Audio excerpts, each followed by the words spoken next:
Governor Newsom, Chris Ancarlo with KFI News. A couple of questions about education. Number one, I know at the end of last week there was some talk about a possible deal with the legislature. Just looking for the latest on that. And number two, it seems as though there's more synchronicity with the federal government right now. The CDC with its new guidelines at the end of last week. Austin Buettner coming out yesterday and saying that there's a lack of cohesion between the federal guidelines and the state guidelines. Just wondering if there's consideration to bring those more into alignment. Well, they're remarkably aligned, and so respecting those comments, we were very proud that California's guidelines were as consistent as they were with the CDC guidelines. We're working with the legislature to close those gaps and address some of the nuances, but I'm very proud of that work that we've done hand in glove with the Biden administration, CDC, to understand where they're going and try to direct a framework that we put out in December and provided to the legislature to safely reopen our schools. I want to get our schools reopened. Let me repeat that. We need to get our schools safely reopened for kindergarten to 6th grade. We can do that safely. We put out a framework, we put out a plan, we put up $6.6 billion for the legislature to consider for an early action. We are making progress, and it is stubborn, the negotiation, and we continue to negotiate. Tomorrow, the fruits of other negotiations will be made public as it relates to other early action, particularly supporting small business grants and other supports around what we referred to a few weeks ago as the Golden State Stimulus to get cash in the hands of millions of Californians. We're making progress in terms of advancing that collaborative spirit. On schools, we still have more work to do, but we are committed to resolve that shortly, get our youngest kids, our youngest cohorts, safely back in school, particularly our special needs kids, kids that are homeless, foster kids. This, if you care about equity, this is the issue that should define our frame of emphasis, focus, and energy.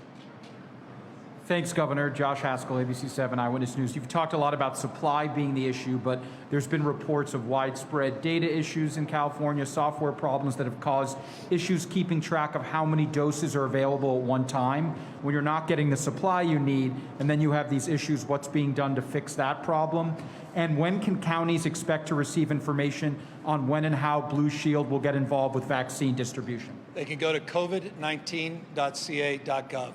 Go to covid19.ca.gov. You can read the contract. You can see the terms of the contract. Every contract related to COVID since the beginning of this pandemic is on that site, including the third-party agreement, as you refer to it as the Blue Shield agreement. That went into effect yesterday. It will be implemented over the course of the next number of weeks.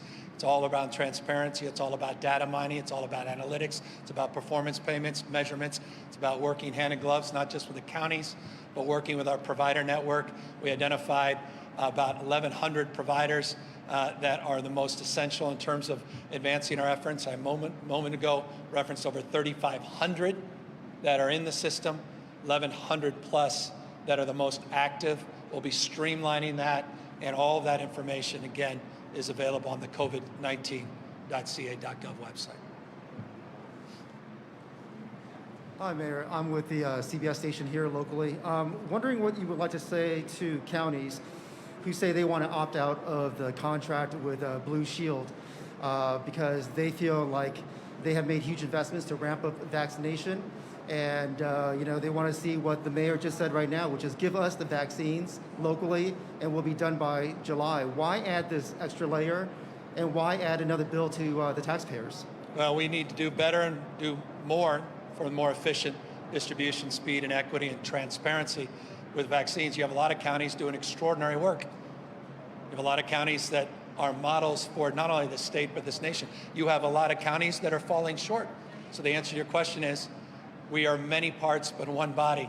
58 counties, 470 plus cities. Cities have issues with counties, counties with states, states across this country with supply constraints, federal issues, and the like. And so we're trying to streamline that. We're trying to organize that. We created a new platform, more familiar to you here in LA, called My Turn. Been piloted here in LA first. Thank you, Mayor, and thank you to the supervisor. Also, I want to thank San Diego for their work, early pilot. Now we're launching My Turn statewide, and we've got the overwhelming majority of counties that have come in on the third-party agreement and with this new application, and we think that's very encouraging. I know there's organized questions. If there's any questions for Administrator Fenton or General Van Herk, are there any? Because they need to go to a meeting. Just want to check. Anything specifically for them? No? There we are? Are you getting away? Okay. Good. Sorry, I can't hear you, but I'm assuming you're saying yes. But if there's not? Okay. I think you guys are good.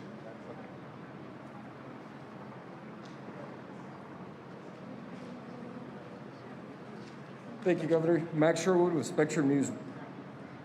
Nation site is opening as at least 5 others in LA have had to close because of vaccine shortages. Who decides what vaccines go where, and how will you prioritize the vaccine supply to the other sites like Dodger Stadium that are only scheduling second doses because they don't have enough to go around? Yeah, as I noted a moment ago, we are administering statewide about 201,000 doses on an average basis. We did 1.4 million last week. We received less than 1.1 million doses last week. So our constraint is supply. In a constrained environment, those allocations, to your question, will be determined based upon the contract provisions that we put up on that COVID-19 site with the third-party administrator, working hand-in-hand in partnership with counties like LA. Okay, final question. Governor, you gave a fairly upbeat assessment today of the program, talking about a light at the end of the tunnel and that the best is yet to come. Yet, if you talk with a neighbor or look at any poll, there's a lot of dissatisfaction out there, a lot of anxiety, some of it, as you know, directed at you. I'm just wondering, is there a disconnect between what you're seeing and what the public is seeing? And if so, could you explain that? No, look, it's been a difficult and challenging year for all of us. Been humbling for each and every person watching, parents, for folks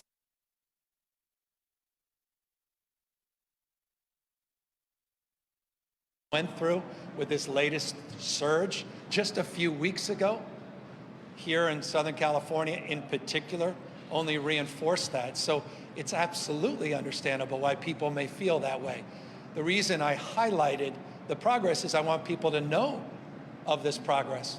11.4% down to 3.5%, 40,000 cases down to 5,600 cases. ICUs, hospitalizations, decompressing, less than a third of where they were at peak just a few weeks ago. Let me underscore this. Death, 1 month ago today, we reported 669 deaths. Today, 64. And I know none of us live in data or trends or in the aggregate. We all live with different experiences that are unique and distinctive to our own realities. But the fact is, at scale, we are moving in the right direction, including in terms of the administration and doses of vaccine, in terms of getting people back to work, and including getting our kids back to school. So those are objective, empirical truths.